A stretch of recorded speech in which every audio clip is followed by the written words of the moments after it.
I gave my daughter a house as a wedding gift, thinking her marriage would be something elegant, joyful, everything a mother could wish for. But before the ceremony even took place, that so-called son-in-law showed up with his whole family, parents, brother, sister-in-law, all moving in as if they owned the place. The first thing they said was, "We'll take the master bedroom. She can handle all the chores." I thought this was supposed to be a marriage. Turns out they saw my daughter as nothing more than a live-in maid. But here's what they didn't see coming. They got too proud too soon and realized too late. My daughter is no one's stepping stone, and in the next instant, I made sure each and every one of them shut their mouths.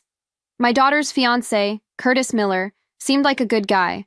Polite, attentive to Natalie, the kind of boyfriend any parent would approve of, albeit cautiously. But his family? That was a whole different story. No house, no car, and certainly no financial contribution to the wedding. His parents lived in some remote town, working as farm laborers, while his brother and sister-in-law barely survived on odd jobs in the city. Thomas and I had our doubts about this relationship from the beginning. But Natalie was in love, deeply, stubbornly, hopelessly in love. She begged, persuaded, insisted, until we finally gave in. Wanting to ensure she wouldn't have problems after getting married, we gave her a beautiful home in the suburbs of Boston, a detached house, fully renovated down to the last detail. Thomas oversaw everything personally, investing hundreds of thousands of dollars in custom designs, carefully selected finishes, and the best contractors money could buy. On the day the renovations were complete, he was so excited he practically dragged me over to see the finished result. But before we even went inside, an unmistakably shrill voice rang throughout the house. "Oh my God, is this neighborhood a prison? All these houses have locked doors. How am I going to visit the neighbors if no one leaves their doors open? Curtis, go tell them to be more neighborly and stop shutting everyone out. And that front door? What the hell is that? It looks like a damn fortress. Bars so tight it's like guarding a bank. What happens when our relatives come to visit? Are they supposed to wait outside like beggars? Curtis, hire some workers and tear down that ridiculous thing." I didn't even need to see her to know. It was Curtis's mother, Mrs. Miller. A slow, simmering anger began to grow in my chest. Curtis hadn't contributed a thing to any of this. Not a house, not a car, not even an engagement ring. Natalie had quietly bought one herself so we wouldn't worry, pretending it was from him. Sure, we found out later, but in the end, Thomas and I decided to let it go. We believed at least that they loved each other. What infuriated me most was his parents' reaction when they found out. Instead of gratitude or shame, they scoffed, calling Natalie wasteful. An engagement ring was just a formality, they argued. Why throw money away on something so unnecessary? And now, standing on the threshold of this house, our house, hearing this woman complain as if she were inspecting some rundown motel, I felt my patience wearing thin. Natalie, always conciliatory, tried to stay calm. "Mr. and Mrs. Miller, there's a wonderful community center nearby if you're looking for company. There are game nights, social events, plenty of opportunities to meet people." Mrs. Miller wrinkled her nose. "Card games? Please, you think we've never played cards before?" Then, as if we were invisible, Curtis's parents wandered off to explore, poking their heads into rooms, inspecting the furniture, acting as though they already owned the place. Not a single word of greeting, not a single glance in our direction. Natalie stood there, caught between courtesy and disbelief. Even Thomas, usually the most even-tempered, looked utterly bewildered. Seeing my expression darken, Curtis scurried over and whispered, "Mr. Dawson, Mrs. Dawson, I know my parents can be spirited. They just talk loudly, that's all. But please, I promise you, they really do care about Natalie." Before I could respond, loud, booming laughter came from the master bedroom. "Now, this is a gorgeous room," said Mr. Miller. For a fraction of a second, I allowed myself a sliver of hope. Maybe, just maybe, they finally appreciated what we'd done for Natalie. Then I walked in, and my breath caught in my throat. There was Mrs. Miller, sprawled out on the brand-new bed as if it were hers, legs crossed, shoes still on. The fresh starched sheets were already stained with dirt from her worn-out soles. And next to her, Mr. Miller, calmly lighting a cigarette inside my daughter's brand-new home. Before I could say a word, he pressed the burning tip against the solid wooden nightstand, snuffing it out as if it were an old ashtray. A dark, charred mark immediately marred the polished surface. Thomas's jaw tightened so hard I thought he might crack a tooth. Natalie, visibly embarrassed, elbowed Curtis, silently pleading for him to step in. But he simply lowered his head, shoulders slumped, looking like a scolded child. Not a word. No protest at all. And then, as if their audacity wasn't already at its peak, Mr. Miller stretched out his arms and let out a contented sigh. This room is perfect. Plenty of natural light. A spectacular view. We'll take it. I nearly swore out loud. For a moment, I thought maybe I'd misheard. Maybe my ears were playing tricks on me. But no. They had waltzed into my daughter's house, looked around, and decided on the master bedroom for themselves. Thomas, Natalie, and I stood frozen, too shocked to speak. This wasn't some misunderstanding. This was an invasion. Mr. Miller left the master bedroom without so much as acknowledging us and headed to one of the smaller rooms. He scanned the space, then nodded in apparent satisfaction. This one's perfect. Ideal for our grandson. He turned to Curdy without hesitation. Call your brother and tell him to cancel the lease. He and Yenny should move here with Luca right away. Then, as if it were already settled, he continued, We'll put the house in Travis's name so Luca has a stable home when he starts school here. As for you and Natalie, you can come back once you have kids. Until then, there's no rush. I felt my patience snap. I opened my mouth to speak, but before I could, Thomas grabbed my wrist, giving a slight shake of his head. He wanted to see if our daughter could handle this herself, because if she couldn't set boundaries now, what future could she have with this family? I exhaled harshly and turned my gaze to Curtis. The boy who had always seemed polite, articulate, respectful in our presence stood there, head down, back hunched, silent, a puppet with cut strings. Natalie, however, had reached her limit. Her voice turned icy. This house was a gift from my parents. It's not a boarding house for your whole family. Don't you think you're overstepping? The atmosphere grew taut. Mr. Miller's face darkened. A puff of smoke shot aggressively from his nose as his voice sharpened. Your house? He asked, waving his hand dismissively. You really think this place is yours? It's my son's house, which means it's ours. And you've got the nerve to talk back to your future father-in-law before you're even married? What? You think you'll throw us out once you have a ring on your finger? He let his gaze roam over the room, then scoffed. Travis is still wasting money on rent every month. This house is huge. It's a shame to waste so much space. Why shouldn't they move in? Mrs. Miller immediately chimed in, her tone growing shriller by the second. I understand, truly. It's your wedding house. But honestly, isn't it a little ridiculous? Just two people living in a mansion? She pointed at the smaller room. What's the problem if Luca stays here? You don't even have kids yet. Why leave a perfect room empty? Then, as if this were some grand gesture of generosity, she added, We're not trying to take advantage of you, honey. We just don't want them struggling on their own. We came here to help, to support you. You should be grateful. And then, as if sensing how icy our expressions had become, she turned her attention to Natalie with a smile. Besides, you're about to be my daughter-in-law. It's only fair you take care of us. Cook, clean. You're responsible for keeping us comfortable. Don't even think about slacking off just because you're the bride. My fingers closed into fists. Natalie's hands trembled at her sides, her breathing ragged. Still, Mrs. Miller hadn't finished. Honestly, looking at you, you're clearly not very good at housework. Why not spare yourself the trouble and ask your father to hire a maid to take care of us? Natalie's whole body went rigid. Tears filled her eyes, but instead of falling, they burned, bright and furious. And then finally she snapped. If you want a house in the city, if you want someone to take care of you, pay for it yourselves. Stop expecting my parents to give you everything. An uncomfortable silence filled the room. Mrs. Miller's face twisted in anger. Curtis, you hear this? This is the woman you're about to marry. She talks like we're beggars. Since when is her family's money more important than ours? A marriage is about sharing everything. Don't you get it? Curtis's face went pale. He raised his voice.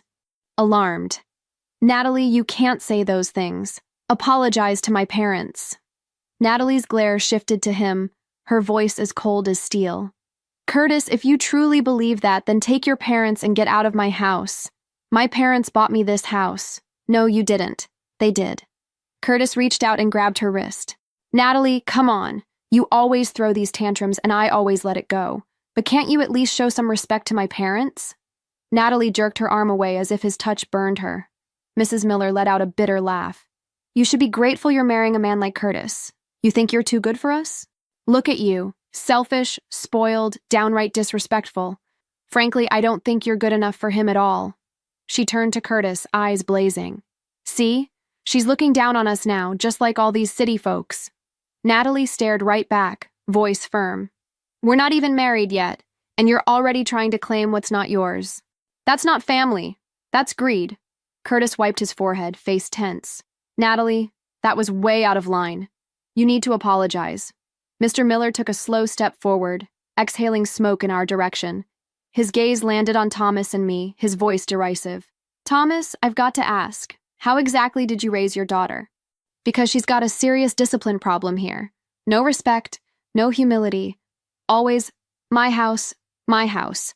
It's exhausting to listen to. He took another drag of the cigarette and blew it out slowly. You're not looking down on us country folk, are you? He said, narrowing his eyes. You know, Curtis didn't turn out this way on his own. He had to be disciplined as a kid. Tough love, real upbringing. That's why he's polite, hardworking, humble. That's why he's got a future in the city. He smiled a hard, humorless smile. When your daughter marries into our family, she'll learn her place. 2. Curtis will teach her how to behave. He'll make sure of it. Curtis stood frozen next to him, silent. And then he nodded. A small, almost imperceptible movement. But I saw it. We all saw it. And in that moment, something changed in Natalie's eyes. Thomas looked at the Millers, completely stunned. In all his years, he'd never met a family so brazen, so shameless. I couldn't hold back anymore. Rage rose in my chest and I let it explode.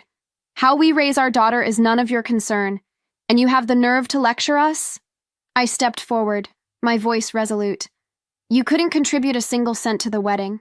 No house, no car, absolutely nothing toward this marriage. And now you have the gall to act like this house is yours? I turned to Curtis, furious. Your son, what exactly does he bring besides obedience? He relies on us for everything. So tell me, what gives him the right to demand anything? The Millers stood there momentarily stunned, as though no one had ever dared put them in their place before. Then, after a moment, Mr. Miller lost his composure. Enough. Are you done talking? So what if we don't have money? Your daughter wasn't exactly hard to get, was she? She practically threw herself at Curtis. His tone turned mocking, his smile sharp and mean. You think we don't know why? She's past her prime? If she were really worth something, you wouldn't have to bribe a man to marry her with a house and gifts. Let's be honest. You knew she didn't have better options. Natalie's entire body went rigid, her hands clenched into fists, her chest rising and falling with rapid breaths. I knew what she was thinking. For years, she'd worried about Curtis's insecurities. She never flaunted her family's wealth. She never bought herself luxury items around him. Every dinner, every movie date, she'd foot the bill, pretending it was nothing. Yet here they were, twisting her kindness into desperation. Natalie took a shaky, deep breath. Then her voice rang out in the hushed room. Mom, Dad, I'm not marrying him. Thomas and I turned to her. Her gaze was clear, her voice firm. I mean it. She looked at Curtis, then at us. You were right. We come from completely different worlds, and this was never going to work. She knew this wasn't an impulse decision. She'd seen the truth, the real truth, not the illusion of love she'd clung to. We'd sensed it too, how their relationship had been unraveling for months, but today, this moment was the last straw. Mrs. Miller was not about to give up. She let out a cold laugh. Oh, please, don't play the victim. Even if you cancel the wedding, my son will never take you back. Natalie didn't even look at her. She turned to Curtis, her voice rough as ice. Take your parents and leave. It's over. Curtis panicked, grabbing her wrist. Nat, come on, don't do this. Don't be so stubborn. She yanked her arm back like his touch was fire. Don't touch me. Mr. Miller let out a derisive laugh. Look at you, Curtis. Pathetic. She's not even your wife yet, and you can't control her. If you let this go, she'll walk all over you the rest of your life. His voice turned scornful. Are you even a man? That was the final straw. I was speechless. I picked up the glass from the table and slammed it to the floor. The crash echoed through the house, leaving an unsettling, resonant silence in its wake. Then Thomas moved with a roar of pure fury. He lunged forward and landed a solid punch across Mr. Miller's face. The impact sent Mr. Miller reeling backward, crashing against the wall before collapsing to the floor, choking on his own breath. A dark red bruise already covered his cheek. Mrs. Miller shrieked, "Are you crazy? That's assault!" Thomas stood over him, his voice low and menacing. "Say one more word, and you won't walk out of this house." Curdy froze, face pale as a ghost. He didn't dare move. I stepped forward, and for the first time, Curtis looked scared. His voice trembled. "I only said that because they were disrespecting my parents. If he apologizes, maybe we can forget all this." Before he could finish, Thomas's palm struck Curtis across the face so hard he staggered back onto the floor. A brilliant red handprint bloomed on his cheek. He clutched it, stunned, eyes wide with disbelief. "Bastard," Thomas growled. "That was for Natalie, for every word you let them say about her." Curtis scrambled back, breathing in ragged gasps, looking as trapped as a cornered rat. Mr. Miller, still dazed, started to stand. When Thomas turned on him, Mr. Miller paled. "If you lay a hand on me again, I'm calling the police. You'll go to jail for this." Thomas grabbed him by the collar and yanked him up so his feet left the ground. "Shut up." Mr. Miller struggled, legs kicking wildly, shoes falling off. "Let go of me, you psycho." Thomas leaned in, voice sharp. "Now I see you for what you really are. Even if Natalie wanted to marry someone from your family, I'd never allow it." Mr. Miller was trembling, his bravado shattered. Thomas tightened his grip. "My daughter is smart, beautiful, capable. She doesn't need your son. In fact, she's way too good for him." His voice dropped lower, more dangerous. "You couldn't pay for a wedding. You couldn't buy them a house. The minute you stepped in here, you disrespected us, trailing dirt on our floors, smoking in our rooms, acting like we owe you something. So let me make this clear." He shoved Mr. Miller back, sending him to the floor like a discarded rag. "We're not giving you a thing. Now get out of my house." Mr. Miller, trembling, nodded, furious and afraid. Thomas flung his shoe at him. "Pick it up and get out." Mr. Miller jumped up, nearly tripping over himself as he ran to the door. I crossed my arms, smirking. "Look at that. He's running away and leaving his wife and son behind." Mrs. Miller, still in shock, suddenly grabbed Curtis's arm and dragged him toward the exit. At the door, she couldn't resist a final cheap shot. "You'll regret this. Curtis could have any woman he wants. Girls would line up for him. Your daughter will end up alone." I took a step forward, and she bolted. As they rushed down the steps, one of them must have tripped because suddenly, all three of them went tumbling down the front stairs, arms and legs flailing. Loud thumps echoed across the driveway. Thomas sighed, shaking his head as he watched them groan on the pavement. They deserved it. I thought once Natalie ended things with Curtis, she'd finally be rid of that family's nonsense and move on with her life, but I clearly underestimated how far they were willing to go. That night, when Natalie got home from work, she seemed visibly upset. She didn't say a word, just walked in, set down her purse with a deep sigh. I frowned. "What's wrong?" Wordlessly, she handed me her phone. He emailed me, Curtis. Natalie had already blocked him everywhere, calls, texts, social media. But somehow, he'd found a way to slip back into her life. Thomas and I leaned in and opened the email. The subject read, "Natalie, since we broke up, it's only fair you pay me back what you owe." Thomas raised an eyebrow. "Did you borrow money from him?" Natalie let out a dry, humorless laugh. "Open the attachment." We clicked on the file, and my blood pressure nearly doubled. It was a spreadsheet, a meticulously organized, detailed list of every dollar he'd spent on her throughout their relationship. Tuesday Starbucks, 2 coffees, $11 Valentine's Day flowers, $20 weekend Uber ride, $40 birthday gift card, $200 dinners 12 times, $1,170 delivery, $885 line after line, perfectly itemized, tracking an entire year's worth of expenses like some sort of investment he wanted returns on. And at the bottom, in bold, $2,897.36. "I'll be generous. Just send me $2,897 and we'll call it even." Thomas and I stared at the screen, speechless. I felt the heat rise to my face. I clenched my fists. This man had no shame. Did he really think we didn't know the truth? In almost all their dates, dinners, movies, trips, Natalie was the one who pulled out her credit card. Curtis had taken her out to dinner once, and it was fast food on his birthday. She'd bought him the latest iPhone for over $200, and for her birthday, she only got a $200 gift card. And let's not forget last year when his father had a health issue.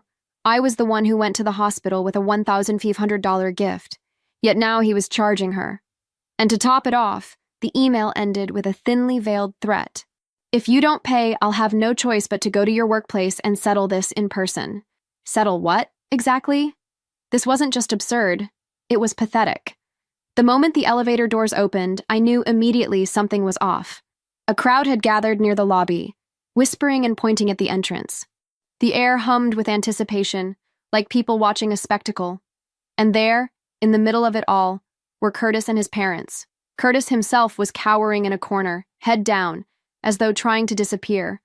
But his parents were yelling like they were leading a street protest. Mrs. Miller's shrill voice echoed through the room. "Where's your supervisor? I want to see a manager. We're here because of Natalie. She owes my son money and refuses to pay." The employees standing around exchanged puzzled looks, whispering among themselves. More people trickled in, drawn by the commotion. Then, the moment Natalie and I stepped off the elevator, silence fell over the entire floor. All eyes turned on us. Mrs. Miller, seeing Natalie, immediately pointed her finger and raised her voice another notch. "Listen, everyone. This woman, your coworker, dated my son for a whole year. She spent his money, took advantage of his generosity, and now that they've broken up, she thinks she can just walk away without paying him back. Tell me, is that fair?" The whispers resumed, louder than before. "Wait, is that true? I thought she came from a wealthy family. Her father's an executive at the Granite Group, isn't he? Maybe it's all fake." Natalie's face turned red. I felt her shoulders tremble. She'd never been in a situation like this, publicly humiliated, treated like a swindler. She'd always been serene, professional, respected. And now, in one instant, Curtis's family had reduced her to a spectacle. I stepped forward, placing a gentle hand on her back, reassuring her. I had this. I straightened my shoulders, folded my arms, and fixed my gaze on Mrs. Miller. The moment I confronted her, her arrogance faltered. They'd already felt Thomas's fury once. They knew what he was capable of. Still, Mrs. Miller stood tall, trying to salvage her performance. "We just want what's right. Your daughter owes my son money, and we're here to collect." I arched an eyebrow, my voice cold and sharp. "Oh? Since we're making a public scene, let's clarify exactly how much she supposedly owes." Mrs. Miller hesitated a fraction of a second, then drew herself up. "A lot. A lot of money." "How much exactly?" I pressed. She flinched slightly, but then squared her shoulders and practically shouted, $2,197.36. The room froze. A moment of dead silence, then a burst of laughter. "Wait, what? All this fuss over less than 3,000? I thought she owed hundreds of thousands or something. And did she just say 36 cents? Who counts like that?" The murmurs escalated into outright mockery. Mrs. Miller's expression flickered, but Mr. Miller jumped in, desperate to save face. He reached back and pulled out a giant sign, holding it up like some strange protest banner. "Here's a complete breakdown of every expense. My son paid for her coffee, her movie tickets, her dinners. Look at the figures." He started reading off the transactions, voice booming like he was presenting a corporate budget report. But the more he read, the more the crowd reacted. Dude, is he seriously itemizing every coffee? Wait, Valentine's flowers, $20? That's a joke, man. He kept track of every cup of coffee? That's not budgeting. That's psycho behavior. Then Curtis mumbled something under his breath. "I was just keeping track for financial planning. It wasn't about being stingy." That only made things worse. Laughter erupted. I knew this was my moment. I stepped forward, my voice loud and clear. "All right, since you're demanding payment, let's do this properly." I pulled out my checkbook. The room fell silent. With deliberate slowness, I wrote a $3,000 check, making sure everyone could see the amount. Then, with a casual flick of my wrist, I tossed it toward Curtis. The check floated through the air and landed at his feet. "There, every last cent you claim we owe, paid in full." Gasps of amazement rippled through the crowd. Mrs. Miller lunged for the check, snatching it up. For an instant, she looked triumphant. She even smiled. I smiled too. "Now, Curtis," I said, letting each word ring out clearly, "while we're settling debts, let's talk about what you owe Natalie." Curtis froze. His face drained of color. He knew exactly what I meant. And the crowd did too. Mrs. Miller screeched, her voice turning shrill. What money? This is nonsense. Lies. Slander. I let out a cold laugh. Really? Let's go through the figures, shall we? I locked eyes with her, unflinching. For Curtis's birthday, my daughter bought him a new phone, $100 to $200. When his father got sick, I personally gave them a $1,500 gift. I have the receipts right here. I pulled out my phone and tapped the screen. And those are just the verifiable expenses, already over $2,500, not counting all the other day-to-day costs we haven't tallied. I turned toward the crowd, raising my voice just enough for them to hear. Tell me, shouldn't he pay that back? The response was immediate. Of course he should. That's more than what they're asking for. Talk about hypocrisy. A chorus of agreement swelled. The Millers flinched, their faces pale and rigid. Mrs. Miller, clinging to the few shreds of dignity she had left, huffed. You're making this up. Lies. Slander. That was when Natalie finally stepped forward, her patience gone. If you won't admit the truth, fine, we can take it somewhere else. Her voice was sharp and unwavering. She turned, her gaze locking on Curtis. How about we go to your office, stand outside your company, and display this for all your co-workers? How would you like that, Curtis? The color drained instantly from his face. His office was only 2 floors above ours. No escape. Mrs. Miller's face twisted with rage. Ungrateful brat! Then she lunged forward, hand raised, aiming straight for Natalie's face. This time, I was ready. The moment she moved, I stepped in, putting myself between them. My voice was low, calm, and firm. You'd better put that hand down. A chilling silence took hold. Mrs. Miller's arm froze in midair. Her face was locked in shock. I didn't blink, didn't waver. I simply stared at her and then, slowly, deliberately, shifted my gaze to Curtis. You came here to create a public scene, but all you've done is destroy what little dignity you had left. Curtis stared at the floor silently, defeated. I took a slow breath and turned to the employees watching. But instead of addressing them, I spoke to Natalie. Let's go. We'll take this to his company's management and handle it professionally. No shouting, no threats. Just calm, decisive action. Without another word, we turned and walked toward the elevator. We didn't look back. We didn't need to. The damage was done. The supervisor arrived quickly, his expression polite but puzzled. Can you tell me what's going on? He asked, looking at us and the growing crowd. I showed him Curtis's email, the one demanding money so aggressively, and summarized the situation calmly. We're not here to argue, I said, voice firm and unyielding. We just want a fair resolution. The supervisor skimmed the email, frowning deeper the more he read. I kept explaining. Then one of his assistants walked over and whispered something in his ear. His eyes shifted to me, and his demeanor changed almost instantly. Excuse me, ma'am. Are you Mrs. Dawson from the Granite EFIO group? I nodded, offering a serene smile. That's me. Immediately, his posture straightened, his tone becoming formally polite, almost apologetic. I'm terribly sorry the situation has escalated so far. Our company takes professionalism and ethics very seriously. I'll speak with Curtis in private to address this matter. Then he turned to Curtis, his tone turning stern. Curtis, I'm really disappointed.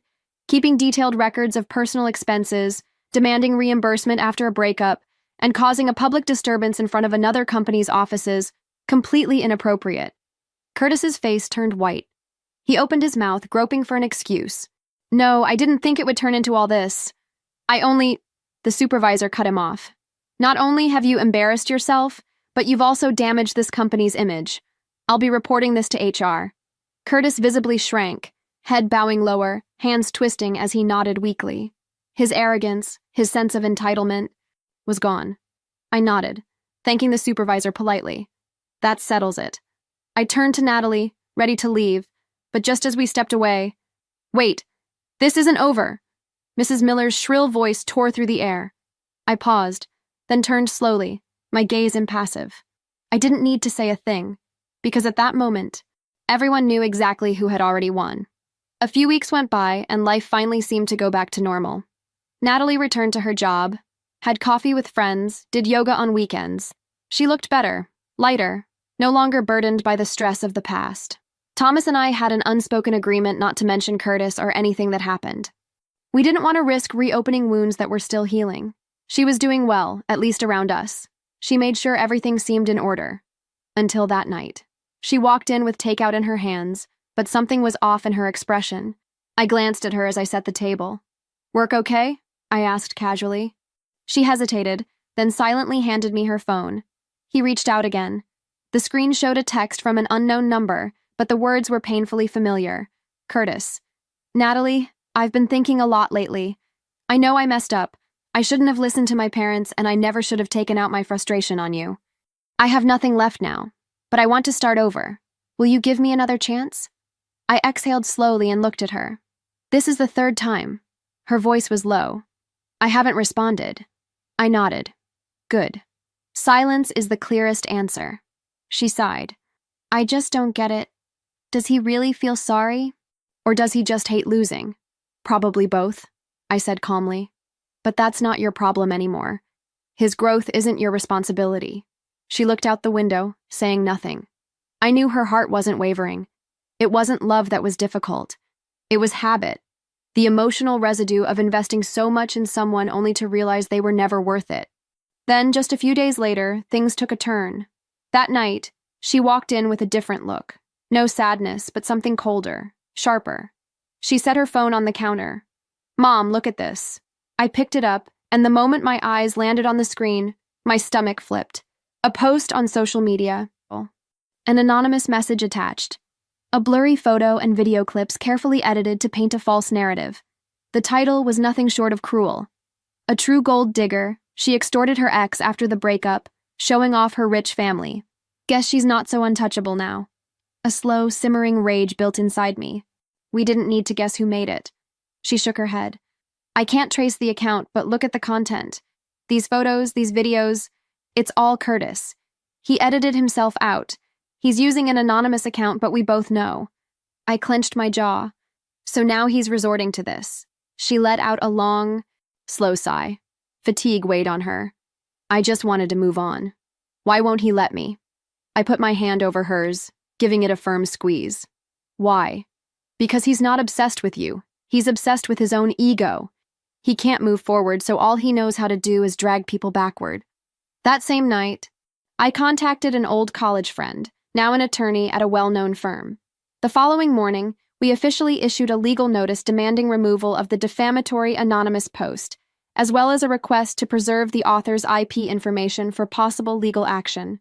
We also filed a civil complaint for harassment, ensuring a documented record of Curtis's behavior. For the moment, things seemed to settle, but Curtis still wasn't done.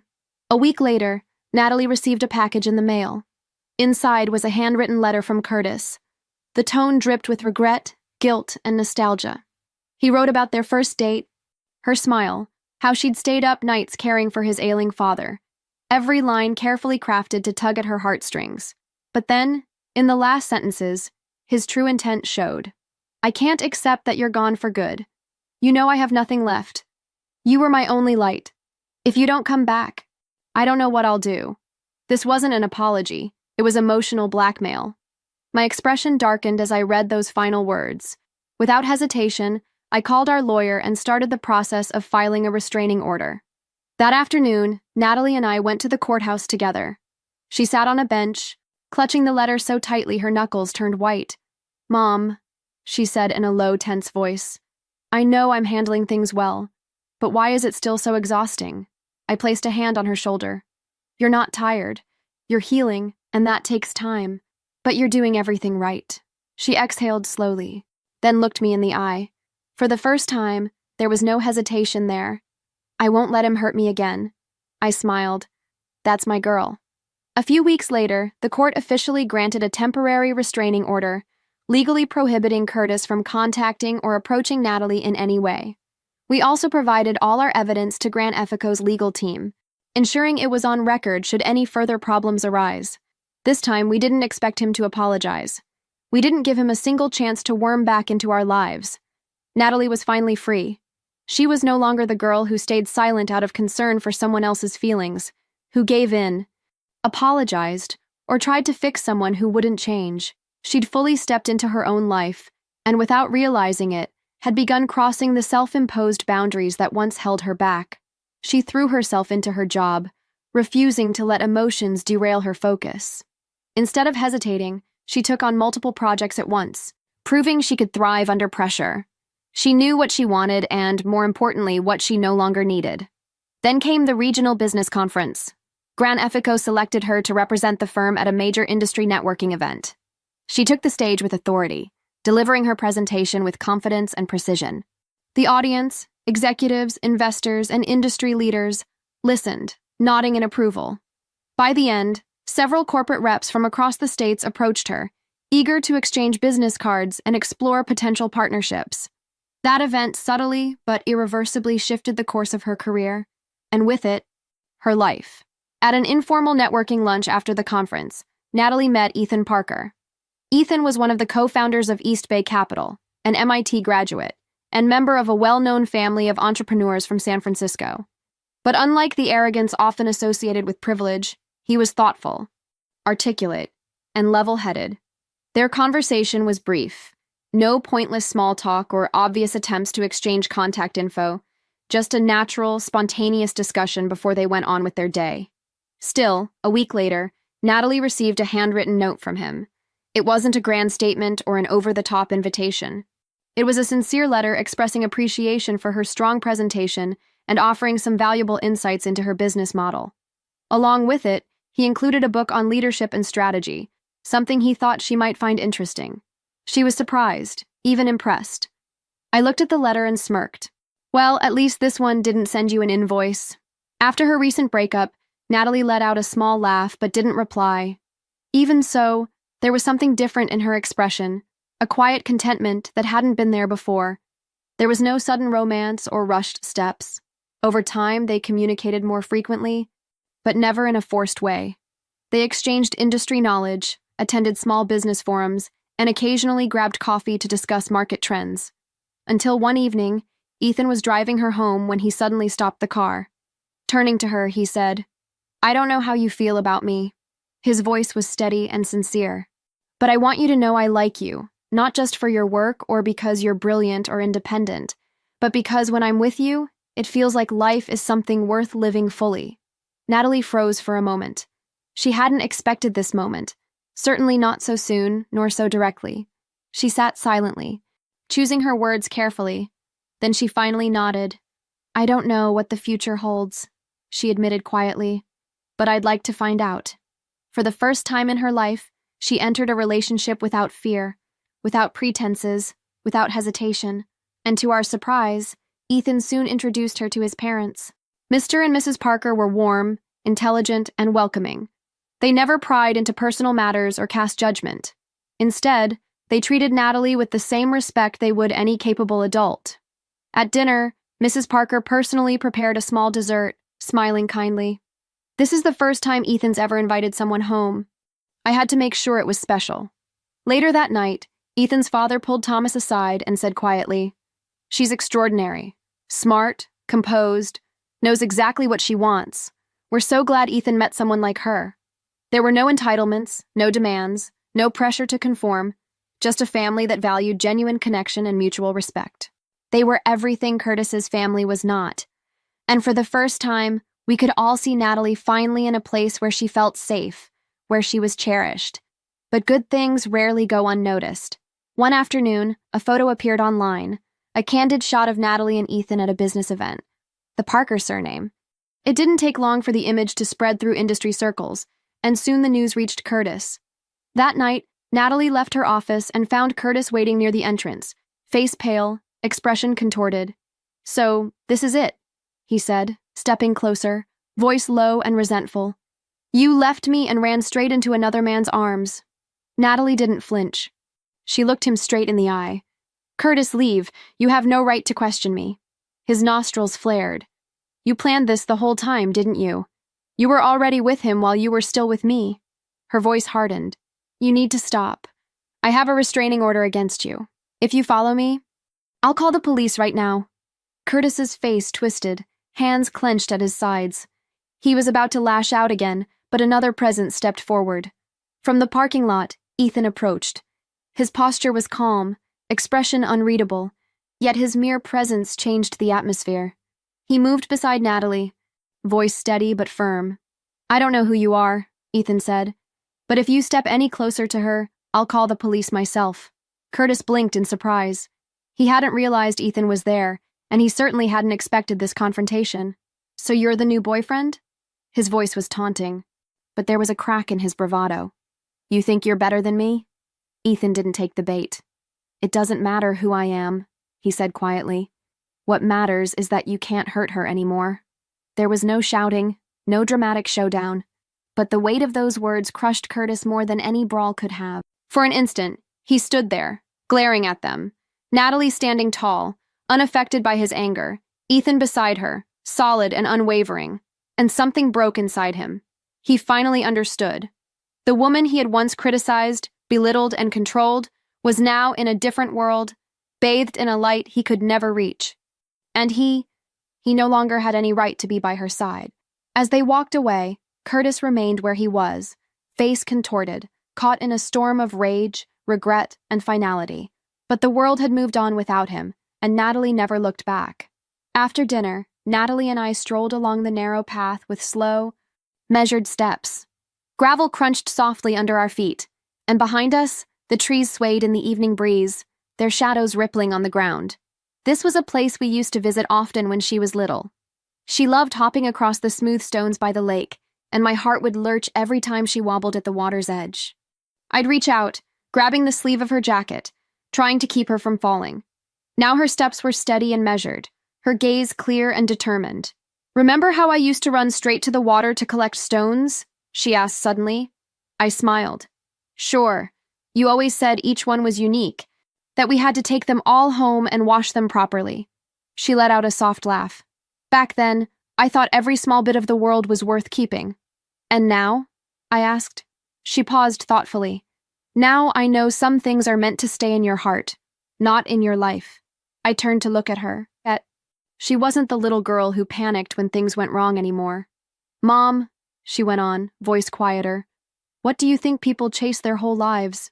I didn't answer right away. Instead, I looked at the water, the sunlight reflecting in soft, shifting ripples. I think it's different for everyone, I said at last. But for me, it's peace. She raised an eyebrow.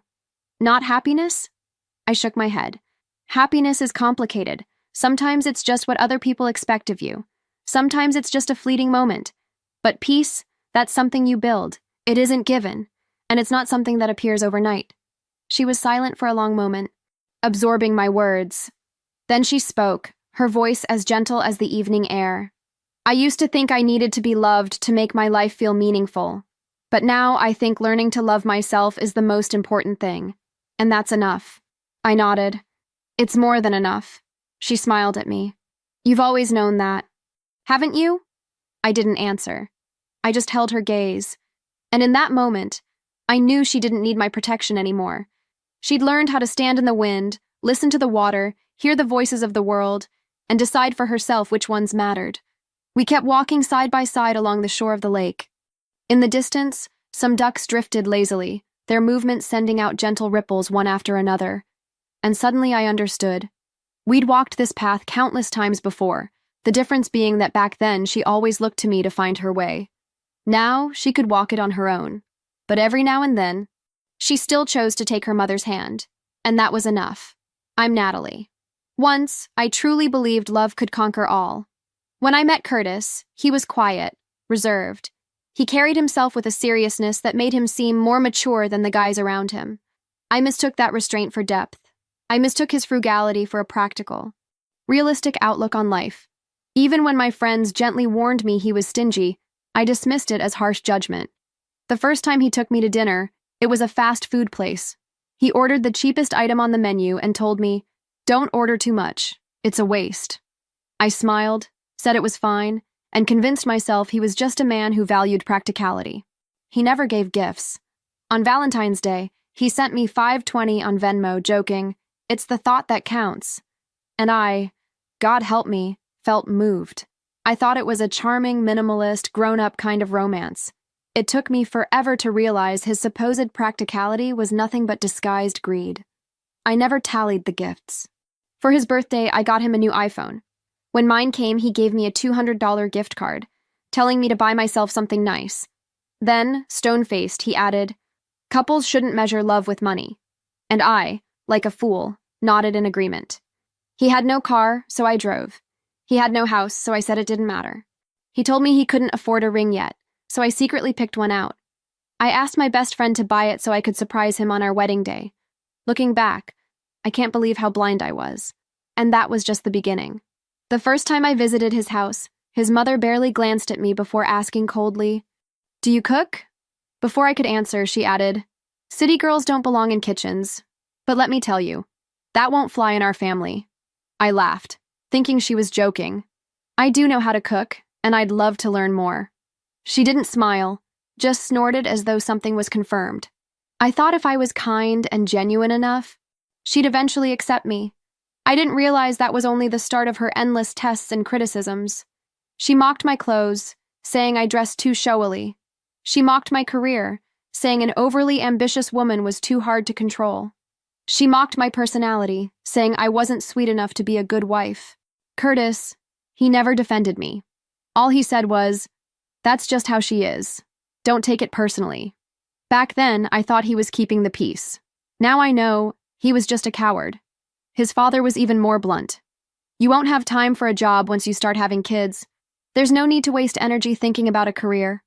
They believed I shouldn't have personal ambitions, that I didn't need my own space, that I shouldn't even have my own opinions. And me, God help me, I told myself to endure.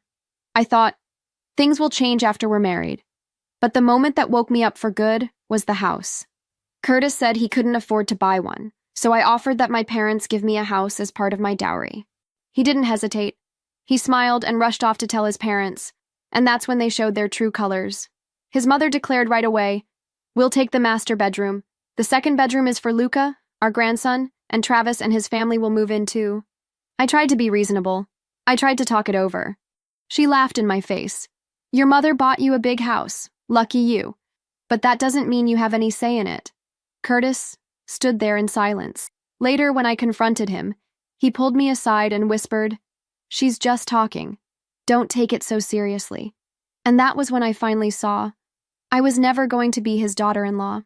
I was a resource, a house, a wallet, a convenient stranger who could provide, but never be respected. And the most absurd part? After we broke up, Curtis spread rumors at work, calling me cold, entitled, and materialistic. Then he had the nerve to send me an itemized invoice listing every coffee, every meal, every trip he paid for, demanding $3,000. I laughed. I really did. The same girl who bought her own engagement ring was now being called a gold digger. I transferred the full amount, not because I owed him anything, but because I wanted to close that door forever. And after that, his life fell apart. He lost his job. His family's reputation was ruined. Every resume he sent out was met with silence. People said he looked exhausted, miserable, lost. I couldn't tell you. I stopped caring by then. Sometimes I think about the girl I used to be, the one who silenced herself for love, who sacrificed her boundaries, who kept telling herself to endure a little more. And yes, it hurts to remember her. But more than anything, I feel free, because now I understand. A real relationship isn't one person constantly compensating for the other's flaws. I was never his savior. I was never his family's financial plan. I walked away and lived better, while he was consumed by his own greed, his own selfishness. That is my quietest, most dignified revenge. No screaming, no scheming, not even hatred, just living a life he can never touch. This time, I'm not bowing down to anyone. This time, I'm moving forward for me.